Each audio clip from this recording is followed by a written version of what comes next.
이제 화요일 날 오전에 이제 이 성전산에서 성전이 있는 그곳에서 가르치시는 장면이 이제 화요일의 주요 일정입니다. 화요일 날 이제 예수님께서 오전에 지난 그 전날 아침에 저주하셨던 무화과 나무를 제자들과 함께 확인하고, 제자들이 어떻게 된 겁니까? 그러면서 믿음과 기도와 용서에 대해서 말씀하시고 나서, 그리고 성전에서 이제 말씀을 가르치시는 그 가운데서 이제 권위 논쟁이 첫 번째 있었고, 그 다음에 두 번째 논쟁의 장면입니다. 그 사이에 이제 세 개 또는 네 개의 비유가 그 가운데서 첫 번째 권위 논쟁에 이제 딸려 있는 그 예화를 함께 나누었고, 이제 두 번째 예수님께 도전하는 상황이 이제 생겨나는 것이죠. 마태복음과 마가복음은 이 현장 가운데 예수님을 올무에 넣는 사람을 바리새인들 그리고 헤롯 땅이라고 그렇게 이야기하고 있습니다. 이들 바리새인들 처음에는 이제 앞에 나와 있던 이제 권위 논쟁 가운데서는 사두개인들이 주축입니다. 사두개인과 서기관과 그리고 백성의 장로들이 함께 뭉쳤다, 그렇게 이야기하고 있습니다. 아무래도 예루살렘의 성전을 관리하는 사람이 이 사두개인들의 무리이기 때문에, 대제사장들의 무리이기 때문에, 그래서 이들을 중심으로 해서 사람들이 많이 몰려갔어요. 근데 사실은 신앙적으로는 믿음의 부분에 있어서는 사두개인과 그리고 바리새인은 다른 신앙관을 가지고 있습니다. 다 유대교의 분파들이지만 다른 관점을 가지고 있는 사람들인 거죠. 이 사두개인들은 이 영도 없고 부활도 없고, 영이 없다는 말은 천사와 사단이 없다고 믿었던 사람들이고, 그리고 제사장들이니까 성전을 중심으로 해서 예배하고 하나님을 추구하는 사람들이었지만, 바리새인들은 오랫동안에 디아스포라, 이 바벨론 생활을 거쳐가면서 굳건하게 세워진 회당을 중심으로 예배하는 사람들이었고, 제사장의 이제 무리는 아니잖아요. 그러니까 제사장의 무리는 아니지만 하나님의 율법을 굉장하게 강력하게 따르던 사람들이었습니다. 이제 바리새인들은 이 장로들의 유전을 굉장히 중요하게 생각합니다. 그러니까 민족적인 전통을 굉장히 중요하게 생각하는 반면에, 사두개인들은 장로들의 유전을 별로 중요하게 생각하지 않고 이제 성경에 나와 있는 내용만 중요하게 생각하는 사람들이었으니까 아주 성향이 달라요. 사두개인이 제사장의 무리가 와가지고 대결을 벌였다가 물러갔으니까, 이제 또한 이 한 무리의 사람들, 바리새인들도 예수님을 함정에 빠뜨리고 예수님을 죽이고자 하는 일이 마음이 가득히 있죠. 왜 가득히 있습니까? 이제 많은 백성이 이제 예수님께 몰려가니까, 그러니까 자신들의 이제 종교적인 권위의 기초가 흔들리는 일이 일어나니까 예수님을 그들도 사두개인만큼이나 공격하기 원한 것이죠. 사두개인들은 그 전에 있었던 이 성전 정화 사건 때문에 안나스의 시장이 위협받으니까 당연히 그들은 권위에 대해서, 네가 무슨 누구에게 받은 그 권위로 이런 일을 하냐? 네가 뭔데 그러는 거야? 그러면서 이제 난리를 피웠지만, 여러분, 바리새인들도 못지않은 위기감을 느끼게 된 것입니다. 여러분, 사두개인의 권위의 근거는 성전입니다. 그리고 그들을 지키고 보호하고 인정한 로마가 그들의 권위의 이제 기초 가운데 있는 거죠. 그런데 바리새인들의 권위의 기초는 어디에 있어요? 회당에 있죠. 회당에 있지만 또 하나 그들이 이제 권위의 기초라고 여길 만한 것은 백성들의 이제 존경입니다. 사람들이 존경하니까, 그러니까 바리새인들은 그 민중들의 존경을 받아 그걸 기초로 해서 가르치고 인도하고 꾸짖기도 하고 그렇게 끌고 가는 일들이 일어났습니다. 그런데 한 사람이 나타나더니 그 많은 가난하고 힘들고 괴롭고, 특별히 무엇 때문에 힘들어요? 로마, 안 그래도 살기 힘든데 로마의 압제 가운데서 그 앞잡이로 활동하고 있는 세금을 걷는 이 텍스 컬렉터 세리들 때문에 많이 힘들고 어려움이 가중되는 그 가운데 있어요. 그러니까 로마 정부 친로마적인 성향을 가지고 있는 세리, 친로마적인 성향을 가지고 있는 제사장의 무리와는 달리 그 반대쪽에서 민족적인 성향을 가지고 회당을 중심으로 해서 백성들을 위로하고 민족적인 성향을 가지고 있는 바리새인들이 더 많은 민족적인 근간을 가지고 있는 그 성경 하나님 말씀을 더욱더 열심을 가지고 연구하고 바라보고 생각하면 당연히 민족주의적인 회당 중심의 삶을 살 수밖에 없는 거예요. 바리새인이 그들의 삶에 굉장히 큰 스승들이었습니다. 그런데 그 바리새인들이 민중들로부터 사람들로부터 가난한 사람 민족주의적인 성향을 가지고 있는 유대교 자체가 그렇잖아요. 그런데 그들에게 전폭적인 지지를 받고 있던 바리새인들에게서 사람들이 훅 빠져나가더니 저 요단강에서 세례를 주던 세례 요한에게 몰려갔어요. 그런데 그가 죽었으면 이제 끝났을 거라고 생각했는데 예수님이 그들을 또 이끌고 가기 시작합니다. 그리고 예수님에게는 자기네들은 도저히 따라갈 수 없는 능력이 있잖아요. 가르침의 능력도 너무나 탁월해서 다른 새로운 차원이 다른 말씀을 전하는 데서 그치지 않고 병든 자가 치유받는 일들이 일어납니다. 심지어 죽은 자가 살아납니다. 눈먼 자가 눈을 뜨는 놀라운 일들을 보게 됩니다. 그러니까 이 사람들도 예수님이 없어지기를 간절히 원하는 거예요. 그래서 그들이 회의를 합니다. 율법의 특심을 가진 열심을 가진 이 바리새인들이 회의를 하는데 예수님을 싫어하고 미워하고 그리고 없앨 마음을 가지니까 악을 도모하는 회의를 하게 됩니다. 그래서 그 결과 우리들 가운데 특별한 사람들 스파이를 보내자 정탐을 보내요. 누가복음에는 그렇게 표현되어 있습니다. 예수님께 정탐을 보내요. 오늘 본문의 첫 시작에 그렇게 되어 있는 대로 말의 올무에 걸리게 하자 덫을 놓고 그 덫에 예수님이 빠지도록 하도록 그렇게 만들자고 그렇게 결심했습니다. 그리고 그 올무를 놓을 때에 그때에 즉각적으로 행동할 수 있는 사람들을 우리 동료로 파트너로 그렇게 끌어들이자 헤롯 당원을 찾아가서 그들을 이제 끌고 같이 가자고 하는 일이 일어나는 것입니다. 여러분 헤롯 당원이 무엇입니까? 헤롯 왕조에 충성하는 사람이에요. 지금 분봉왕 헤롯 안티파스에게 충성해서 그들과 그곳에서 이제 떨어지는 이제 녹을 먹고 사는 사람들, 권력에 함께하는 사람들, 그 사람들과 지금 손을 잡는 거거든요. 지금 설명드리면서 말씀드렸지만 바리새인은 민족적인 성향을 가지고 있는 사람이고 헤롯 당원은 당연히 로마의 정부에 의해서 그 권위의 일부를 떼어받은 분봉 왕이니까 당연히 친로마적인 성향을 가지고 있는 사람들 아니겠습니까?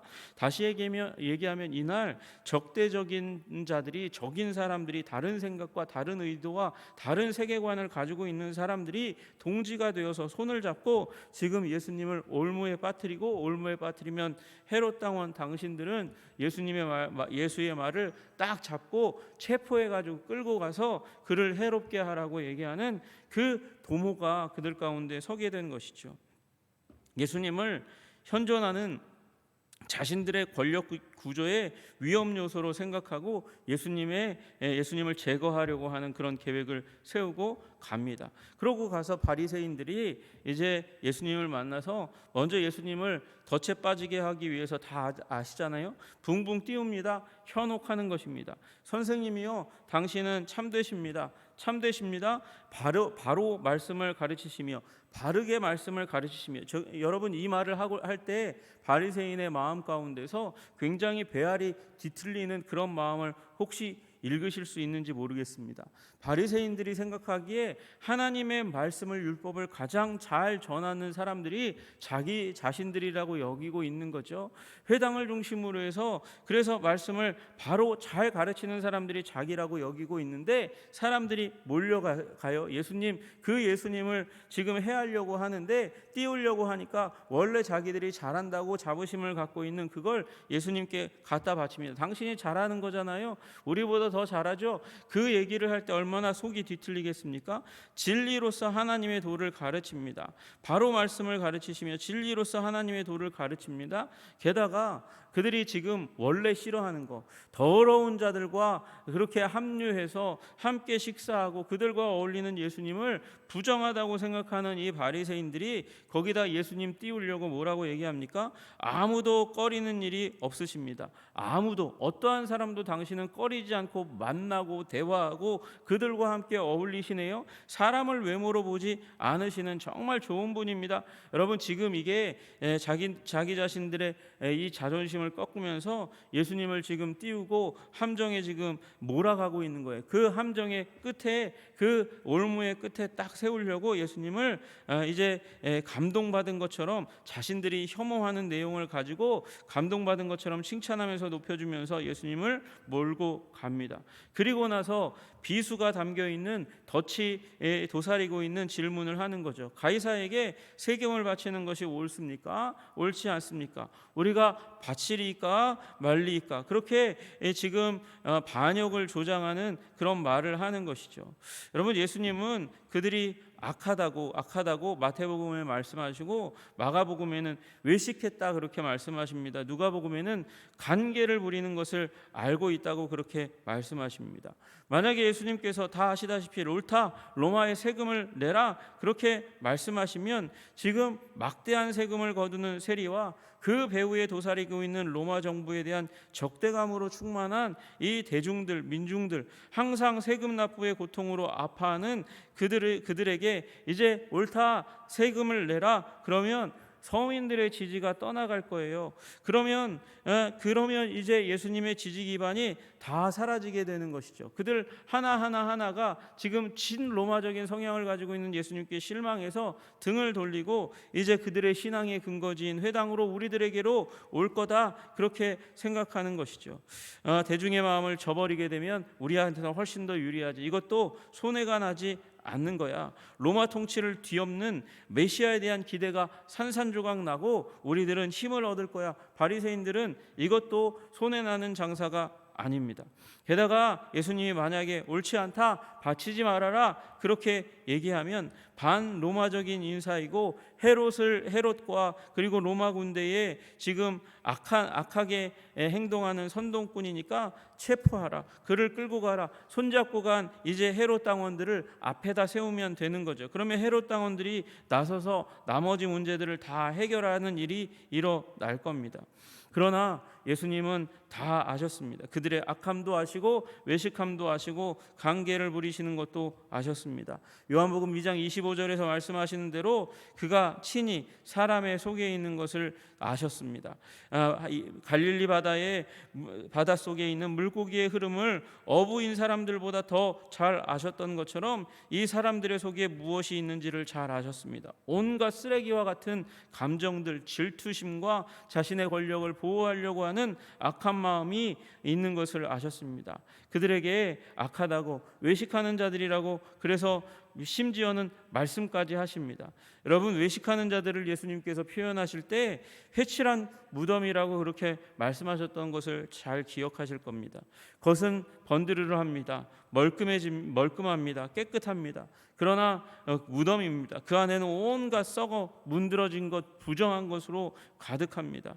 그들은 독사의 자식입니다. 독을 품은 뱀처럼 마귀와 같이 사람을 파멸로 몰고 가는 악한 의도가 그들 가운데 있고 결국 그들의 행동을 통해서 하나님과 사람들이 멀어지도록 하고 죽음에 이르도록 하는 그 악한 자들이 다시금 악한 일을 꾸미는 것을 예수님은 알고 계셨습니다. 그리고 어찌하여 나를 시험하느냐 그렇게 물으시고 나서는 세금 낼 돈을 데나리온 하나를 내게 보이라 그렇게 요구하십니다.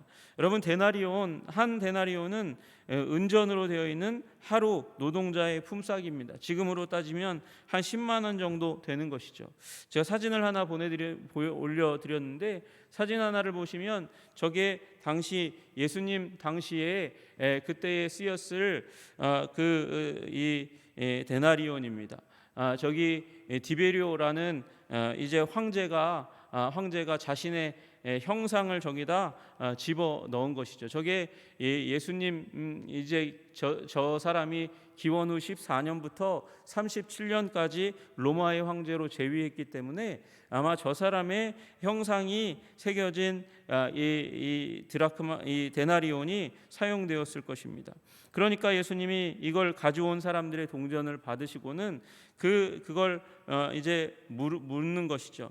이 형상과 글이 누구의 것이냐, 도대체 누구의 것이냐, 그렇게 물으니까 가이사의 것입니다. 저 사람도 이제 원래 가이사, 시저, 케사르라고 일컬어졌던 원래 황제의 후손이기 때문에 다 가이사라고 자기의 이름 앞에 붙이는 일이 있었어요. 그러니까 가이사는 가이사죠. 가이사의 것입니다. 그렇게 얘기합니다. 그러니까 예수님이 거기에다가 그 위기, 그들이 이제 빠뜨리려고 하는 함정을 벗어나는 아주 중요한 말, 지금도 많은 사람들이 그 입에 올리고 있는 말, 그런즉 가이사의 것은 가이사에게, 하나님의 것은 하나님께 바치라, 그렇게 말씀하셨습니다.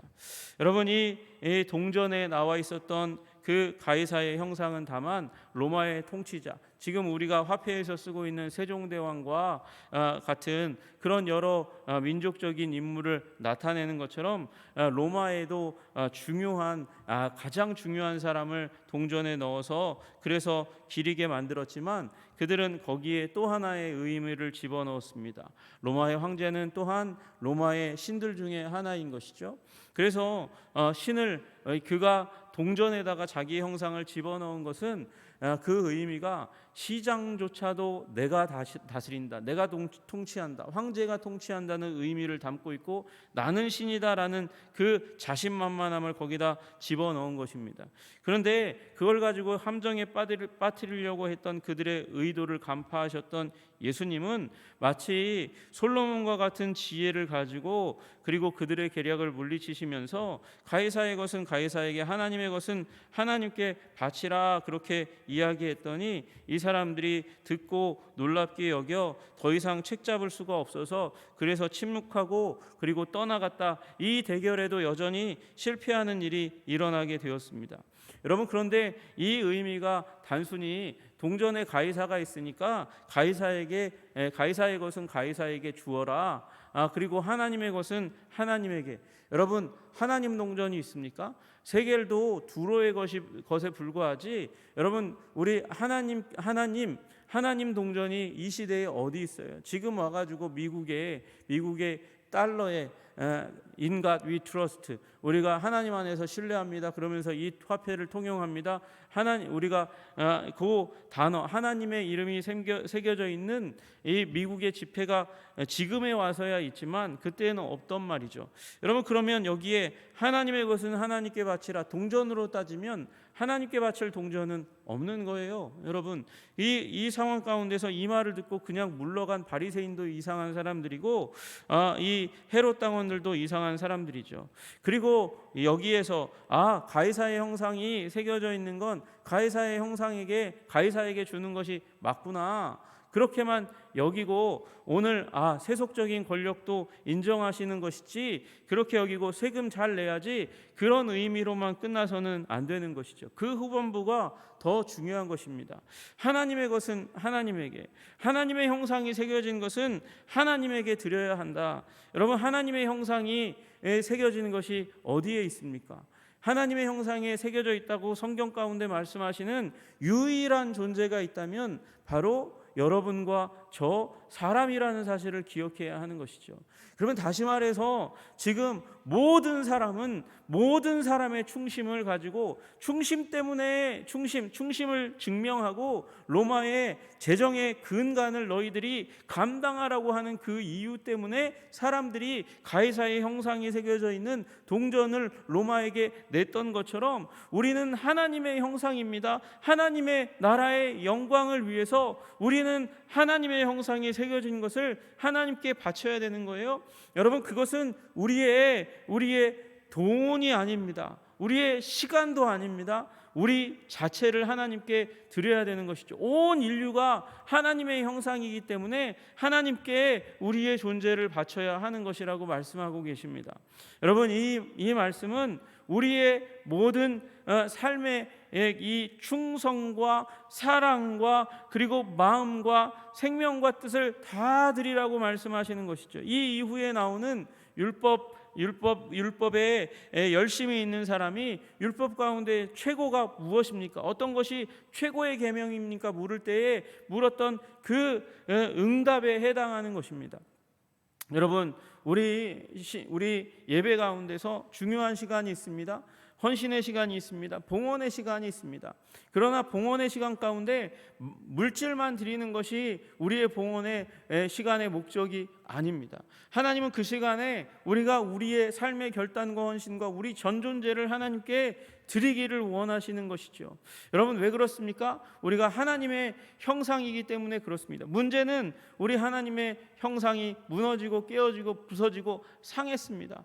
그 무너지고 깨어지고 부서지고 상한 우리의 하나님의 형상이 어떻게 회복될 수 있습니까? 이제 십자가를 향해서 걸어가시며, 지금 사두개인과 바리새인과 백성들의 지도자들의 그 권위를 무너뜨리고 하나님의 권위를 세우려고 하는 그 예수님의 행보, 그 한 걸음 한 걸음 십자가로 걸어가시는, 지금 예수님은 일부러 불섭에 뛰어드시는 거거든요. 불섭에 뛰어드시면서 거기에다가 이 기름을 뒤집어 쓰고 들어가시는 것 같은 거예요. 지금 이제 백성들의 지도자들과 대결하시면서 마치 죽으시는 시기를 작정하신 것처럼 그렇게 이 백성들 예루살렘으로 날마다 출근하시는 거거든요. 여러분, 그렇게 왜 십자가를 지시려고 하십니까? 십자가에 지는 예수님을 바라봐야 우리의 상하고 깨어지고 부서지고 망가진 우리 안에 있는 하나님의 형상이 회복되는 것이죠. 그리고 예수 그리스도 십자가를 붙들고 우리의 삶을, 우리 상한 그 하나님의 형상을 주님께 드릴 때에 우리의 형상이 비로소 회복되는 것입니다. 주님은 이걸 의도하시는 것입니다. 십자가가 우리로 하나님의 형상을 회복하고 하나님께 드려지는 온전한 인생이 될 수 있도록 만들어주는 것이죠. 여러분, 십자가 붙드시고 우리 그리스도의 장성한 분량에 충만한 데까지 예수님을 닮기 위하여 십자가를 바라보시는 여러분 되시기를 주님의 이름으로 축복합니다. 보라, 이 사람이로다. 그렇게 우리 앞에 십자가를 들이미시는 우리 하나님의 의도를 따라서, 여러분, 악한 의도를 가지고 살았던 그들 앞에서 십자가를 우리들에게 보여주셨던 하나님의 의도와 목적을 따라서 하나님께 집중하시며 회복되시는 여러분과 제가 되기를 주님의 이름으로 축복합니다. 그리고 하나님께 우리의 존재를 드리는, 바치는 여러분과 제가 되기를 주님의 이름으로 축복합니다. 기도하겠습니다. 하나님 아버지, 가이사의 것은 가이사에게, 여러분, 하나님, 그것은 우리로 이 세상 모든 나라와 권세를 존중하고 세금을 바치라 하시는 말씀이 아닙니다. 가이사도 로마도 결국은 하나님의 것입니다. 우리 모두가 하나님께 우리의 존재를 바치고 사랑을 바치고 헌신하는 존재가 되게 하여 주시옵소서. 예수 그리스도의 십자가 안에서 회복되고 하나님께 드려지는 존재 되도록 우리를 부르시는 우리 하나님께 응답하는 인생 살아갈 수 있도록 주님 도와 주옵소서. 예수님 이름 받들어 기도드리옵나이다. 아멘.